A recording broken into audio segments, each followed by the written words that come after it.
Before we get started, if you value thoughtful conversations like those that we have on this channel, take a second to subscribe, hit like, and leave a comment.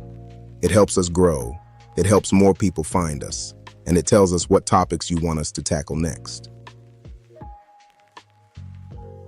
Now, tonight's episode is about a man whose name sat near the center of American politics and civil rights conversations for more than half a century. A man praised by millions, criticized by just as many, and impossible to ignore. Jesse Jackson passed away on February 17, 2026, at the age of 84. And whether you agreed with him or not, his death marks the closing of a very specific chapter in American history. The generation of leaders who stood directly in the shadow of the 1960s civil rights movement, and who spent their lives trying to carry that mission forward in a changing country. Jackson wasn't a background figure. He was on the front lines with Martin Luther King Jr. He helped push activism into electoral politics long before it was popular. He reshaped coalition politics in the Democratic Party, and for decades, he was both a symbol of hope and a source of controversy, sometimes at the same time. So tonight isn't about lionizing a saint or tearing down a legacy. It's about understanding a complicated man who lived through complicated times. Who was Jesse Jackson, really? What did he actually change?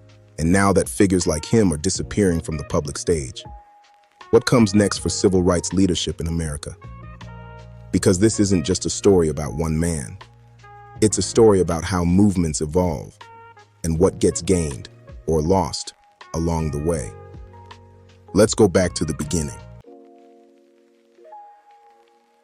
Jesse Jackson's story started in Greenville, South Carolina in 1941, deep in the heart of the Jim Crow South. He was born Jesse Louis Burns, carrying his mother's last name at birth, before later taking the surname Jackson after his stepfather legally adopted him. That early change in identity, family, name, belonging, would become a subtle theme throughout his life, as he moved between worlds and learned how to navigate systems. Growing up in the segregated South meant learning early where the invisible lines were. But Jackson wasn't someone who quietly accepted limits. In school, he performed well academically, while also excelling in sports, the kind of driven personality that seemed determined to prove something. That drive earned him a football scholarship to the University of Illinois, a major step for a young black athlete at the time. But his experience there wasn't smooth. Jackson later said he faced discrimination, limits on opportunities both on the field and off. He eventually transferred to North Carolina A&T, a historically black university, where his confidence and leadership began to take shape. There he became the starting quarterback, was elected student body president, and immersed himself in campus activism. And this is where the trajectory starts to shift. Because North Carolina A&T wasn't just a school, it was an environment alive with political awakening. Sit-ins, protests, debates about justice and equality. The air itself felt charged with change. For Jackson, education wasn't just about earning a degree anymore. It was becoming about purpose. The young athlete from Greenville was becoming something else entirely. A leader, an organizer, and eventually, a voice that would carry far beyond campus walls. And as the civil rights movement gained momentum across the country, Jesse Jackson was about to step into history. By the mid-1960s, America was changing fast, and Jesse Jackson wanted to be part of that change. After graduating from North Carolina A&T, he moved to Chicago and enrolled in seminary school, but the classroom couldn't hold his attention for long. The movement unfolding in the streets felt more urgent than lectures or sermons. Jackson soon became involved with the Southern Christian Leadership Conference, the organization led by Martin Luther King Jr. The movement at that point was expanding beyond desegregation and voting rights toward economic justice, jobs, wages, opportunity, and Jackson's energy made him stand out. King eventually placed him in charge of Operation Breadbasket in Chicago, an effort aimed at forcing businesses to hire black workers and invest in black communities through boycotts and negotiated agreements. It was a strategy rooted in economic pressure rather than violence, and it fit Jackson's style. He was charismatic, fast on his feet, comfortable in front of cameras, and unafraid to confront power directly. But even during these early years, there were hints of tension. King admired Jackson's passion and organizing skill, but some inside the organization worried about his ambition. Jackson often operated with the confidence of someone already thinking beyond the role assigned to him, a trait that inspired some people and frustrated others. Then came April 1968, a month that would change the course of history. Jackson was in Memphis when King was assassinated. The shock of that moment rippled across the country, and Jackson's presence there would become part of his public identity for the rest of his life.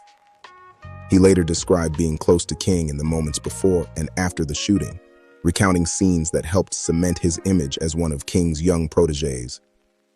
But over time, some details of those accounts were challenged by others who were present, fueling debates about how close Jackson actually was in those final moments. For supporters, the specifics didn't matter. He was part of the inner circle and deeply affected by the tragedy. For critics, the controversy became an early example of what they saw as his tendency towards self-promotion. What's undeniable is that King's death changed everything. Without King's leadership, the movement fractured. Older leaders struggled to hold the organization together. Younger activists pushed for new directions. And Jackson found himself increasingly at odds with the established hierarchy. The mentor was gone, the era was shifting. And Jesse Jackson, ambitious and determined, began to realize that if he wanted to continue the fight and shape it himself, he might have to try something new. After the death of Martin Luther King Jr., the civil rights movement entered a new and uncertain phase. The moral clarity of the 1960s gave way to internal disagreements about strategy, leadership, and the future. And Jesse Jackson, never comfortable standing in the background, began carving out his own path. In the early 1970s, after clashes inside the Southern Christian Leadership Conference, Jackson left the organization and founded Operation Push, People United to Save Humanity. The focus shifted from protesting alone to economic empowerment, jobs, contracts, education, and access to corporate America. Jackson understood something that would define his career. Political influence wasn't just about marching in the streets. It was about building leverage inside systems of power. Over time, Operation Push evolved into the Rainbow Push Coalition, reflecting Jackson's belief that lasting influence required alliances that stretched beyond race alone. He worked to unite working-class voters, labor groups, minorities, and progressive activists under what he called a Rainbow Coalition. But regardless of where people stood, Jackson had become a national figure, and he wasn't finished. In 1984, he ran for the Democratic nomination for President of the United States. For many Americans, especially younger viewers today, it's hard to appreciate how groundbreaking this was. I was 5 years old at the time, and even looking back now, it's clear the moment carried real historical weight. A black candidate running a serious national campaign for a major party nomination was something the country had never really seen before. He didn't win, but he surprised nearly everyone. Millions voted for him. He won several state contests, and his message, especially the phrase, "Keep hope alive," resonated far beyond the campaign itself. Then came 1988. Jackson ran again, stronger this time. He won more states, nearly doubled his vote totals, and for a moment looked like he might actually challenge for the nomination. Even though he ultimately fell short, the impact was undeniable. He helped open political doors that would later make candidates like Barack Obama possible. But Jackson's influence wasn't limited to elections. Throughout the late 1970s, 80s, and 90s, he also became a figure in international diplomacy, often operating outside formal government channels. In Syria, he helped negotiate the release of an American pilot held captive. In Iraq, during the tense buildup to war, he helped secure the release of Americans being used as human shields. Later, in Yugoslavia, he helped bring home captured U.S. soldiers during the Kosovo conflict. These missions were controversial at times. Some officials worried he was freelancing foreign policy. Others quietly acknowledged that his moral authority and willingness to take risks sometimes achieved results traditional diplomacy could not. By the end of the 1980s, Jesse Jackson was something rare in American public life. Part activist, part politician, part preacher, and at times, even a diplomat. He had transformed himself from a young organizer in the civil rights movement into a national power broker. But with greater visibility came greater scrutiny, and the next chapter of his life would show just how complicated that role could become. By the early 1990s, Jesse Jackson had become something larger than a single role. He wasn't just an activist anymore, or just a politician. He was a permanent figure in the American public conversation, someone who moved between protest movements, political campaigns, and international diplomacy with a familiarity that few others could match. During this period, he took on a variety of official and unofficial roles. He served as a so-called shadow senator for Washington, D.C., a symbolic position meant to advocate for statehood and full representation for the city's residents. The role carried no formal power in Congress, but it reflected Jackson's ongoing commitment to expanding political inclusion and voting rights. Later, President Bill Clinton appointed him as a special envoy to Africa, where he traveled extensively speaking on democracy, human rights, and economic development. By this point, Jackson was no longer just a national voice. He had become an international one. Recognition followed. In 2000, he received the Presidential Medal of Freedom, one of the nation's highest civilian honors, acknowledging decades of activism and public service. For many supporters, it was confirmation that his work had helped shape modern America. But public recognition didn't shield him from private pressures. Jackson's personal life increasingly came under scrutiny. The contrast between public leadership and personal imperfection became part of how the public talked about him. Another reminder that history rarely gives us flawless figures. Through it all, Jackson remained active. He continued appearing at rallies, speaking on racial justice, voting rights, and social inequality, even as new generations of activists emerged with different styles and priorities. For younger activists, he sometimes represented an older model of leadership, charismatic, centralized, tied closely to the political establishment. For others, he was a living bridge to the civil rights era itself. Then, in 2017, Jackson announced that he had been diagnosed with Parkinson's disease. In the years that followed, his health gradually declined, and public appearances became more limited. Yet even as his physical presence diminished, his symbolic role remained powerful, a reminder of the long arc of struggles that stretched from the streets of the 1960s into the politics of the 21st century. Eventually, he stepped back from leadership roles, allowing others to carry forward the organizations he had built. And as the years passed, the man who once seemed always in motion began to move more quietly, respected by many, debated by others, yet still undeniably influential. No serious conversation about Jesse Jackson is complete without talking about controversy. Not because controversy defines him, but because it reveals how difficult leadership becomes when movements evolve and expectations change. As Jackson's influence grew, so did the scrutiny around him. In his personal life, revelations about an extramarital affair and questions surrounding financial overlaps within the organizations he led sparked criticism. Supporters often argued that these issues, while real, were not unusual for high-profile figures operating large activist networks for decades. Critics, on the other hand, said they showed blurred lines between personal life, leadership, and organizational power. At the same time, Jackson's rhetoric often made headlines. During his 1984 presidential campaign, a controversial remark about New York's Jewish community, later apologized for, became a lasting stain on his public image. Opponents often called him a race baiter, accusing him of using divisive language or leaning too heavily into racial framing. Supporters argued that strong language was sometimes necessary to force the country to confront uncomfortable truths. And that tension, between confrontation and coalition building, followed him throughout his career. Jackson's leadership style itself drew mixed reactions. He was charismatic, preacher-driven, and exceptionally comfortable in front of cameras. For many, that visibility was a strength. He knew how to command attention and turn moral arguments into national conversations.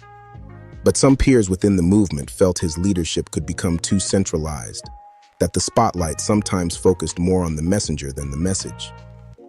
To understand that change, it helps to step back for a moment. Jackson is largely thought of as the successor to Martin Luther King Jr. King embodied a movement-based, largely nonpartisan model of civil rights politics. He engaged politics as an outsider, willing to challenge power wherever it sat, but careful not to bind the movement's fate to one party's machinery. Jackson represented something different. His decision to work inside electoral structures, especially through his 1984 and 1988 presidential campaigns, marked a turning point. Rather than simply pressuring the system from outside, he sought to reshape the Democratic Party from within, fighting for delegate rule changes, platform language, and internal influence. In doing so, he helped turn civil rights demands from movement pressure on the outside into a permanent feature of Democratic Party politics. Rather than simply pressuring the system from outside, he sought to reshape the Democratic Party from within, fighting for delegate rule changes, platform language, and internal influence. This reflected a broader historical shift often described as moving from protest to politics, where Black mayors, members of Congress, and party-aligned organizations increasingly became the public face of civil rights leadership. Jackson's Rainbow Coalition intentionally broadened the movement beyond race, linking civil rights to economic inequality, labor politics, and later LGBTQ rights under a single political umbrella. To supporters, this was the natural evolution of civil rights, a recognition that injustice doesn't exist in isolated categories. But for others, and this is where the conversation gets more complicated, the expansion raised difficult questions. Did broadening the coalition strengthen the movement by bringing more people into the fight?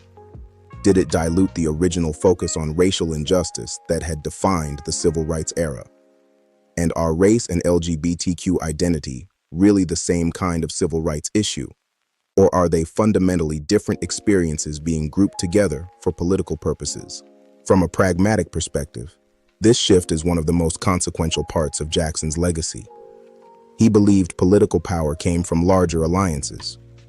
Critics argued that larger alliances sometimes lose clarity and purpose, and that by moving deeply into party politics, civil rights leadership risked becoming tied to partisan agendas rather than remaining an independent moral force. In this view, Jackson can be seen as the last of a certain type of national civil rights figure, the charismatic preacher-organizer who bridged the world between movement activism and electoral politics. After him, many of the most visible carriers of civil rights language increasingly became party-aligned politicians or organizations operating within Democratic Party or left-leaning coalitions. And by the later stages of his career, criticism came from all directions. From the right, he was often portrayed as divisive, a figure who emphasized race too heavily and used pressure tactics against corporations and institutions. From parts of the left, especially younger activists, he was criticized for being too closely tied to Democratic Party politics and for representing an older, top-down model of leadership that felt out of step with newer, decentralized movements. When someone is criticized simultaneously for opposite reasons, it usually means they were standing in a complicated place historically, navigating changes that didn't have easy answers. And that may be the clearest way to understand this phase of Jesse Jackson's life. He wasn't simply defending an old movement. He was trying to redefine it for a new era, one where protest, media, elections, and party politics increasingly overlapped.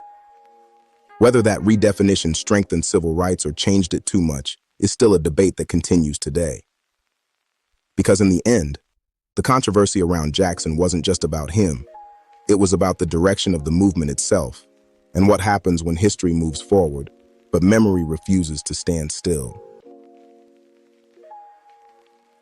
So where does that leave us? After all the speeches, campaigns, controversies, victories, and criticisms, how should we understand Jesse Jackson?